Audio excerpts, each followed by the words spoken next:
Okay, so I painted these boys last night. Ignore the music in the background, that's my daughter watching her TV. And I'm quite pleased with it. These are the first DBA miniatures I've ever painted.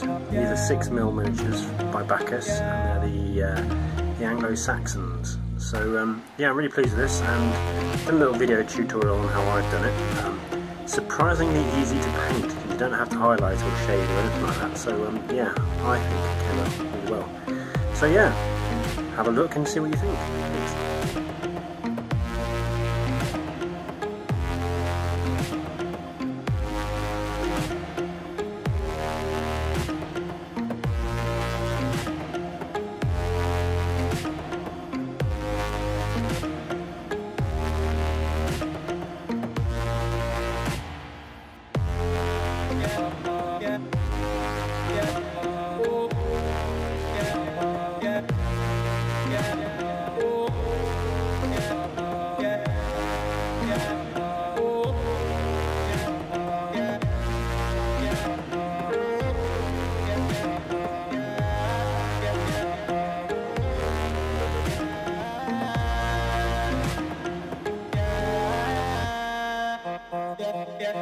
Yeah.